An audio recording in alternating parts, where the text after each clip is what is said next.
Well, I'm really pleased to be hosting an event which for me partly is an experiment. It's a 2-day, let's call it immersive experience into the art of city making. And I've been thinking about this for many years and developed the notion of the creative city a long time ago. But what creativity was, let's say, 30 years ago or today has different priorities. But the attributes and qualities of doing things in imaginative ways remains, I think, as ever important.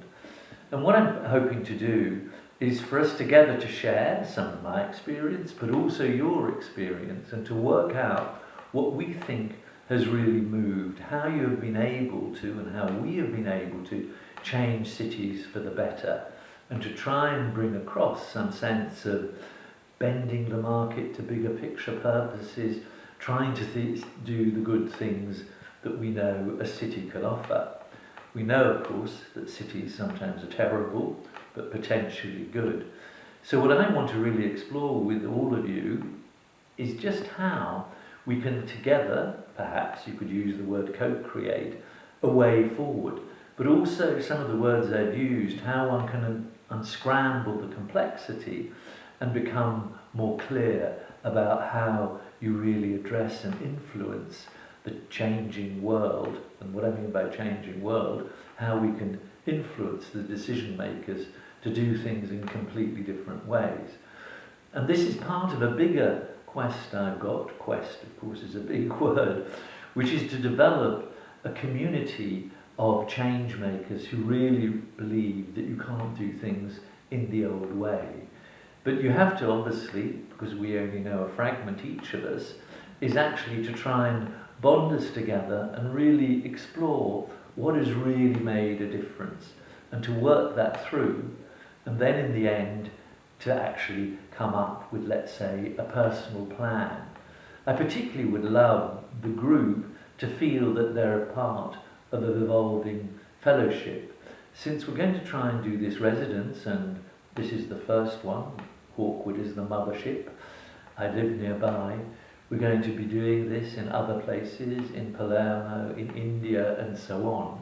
And so I want to make sure that it's more than just one event and leads to something very practical for all of us. In an ideal world, we obviously want people who've got some real experience from different backgrounds being involved in city making. That means they could be a traditional planner who wants to broaden their perspective.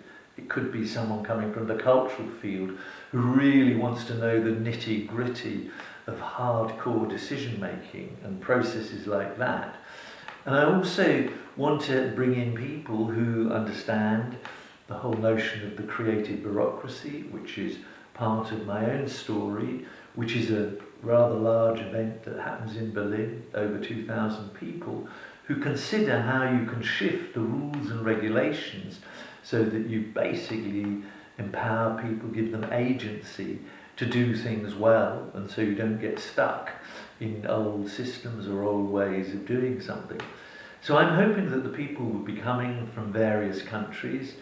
So what I'd like is, of course, is that cross-cultural range to be fully present at Hawkwood. Clearly, the beginning bit is clearly, who are we? What drives us? What are our aspirations and expectations from an event? What could the event offer? So that might take a while. I think I might start just doing a run-through of the whole development of urban innovation through time, also particularly the notion of the creative city and so on, and how in a world that is so nomadic can you still feel you belong and be bonded to a place. So that would probably be, the beginning session and so on, which is really warming people up. And then we would go through the sort of experiences and dilemmas that people are facing in their quest to do things that they feel are really good. And we'll use those dilemmas as the source material to work out, by using our collective imaginations, how one can address and make the most of whatever that dilemma or problem is. Along the way, of course, we'll be talking about great examples that inspire us and so on. But we'll also be discussing, how do you actually generate a transformative effect? Given that we know there is a crisis, everybody knows that, and what is the way one can do that? And partly that is to do with, having an idea, I want to move to X, Y, Z, that's the future we want. That, of course, we know. But what one often needs is certain sort of concepts and methods that actually generate energy and really have a drive.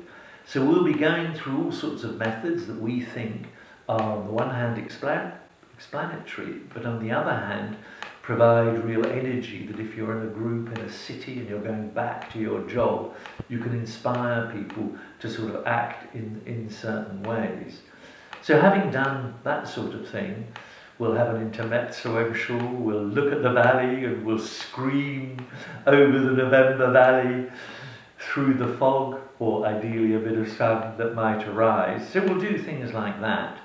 And indeed, my daughter, who's a comedic performer, she might suddenly do a 5-minute intervention. But we'll certainly do things where people do solo work and collective work. So we'll be continually moving from the individual to the group to the whole plenary. So trying to create a bit of a rhythm for the event.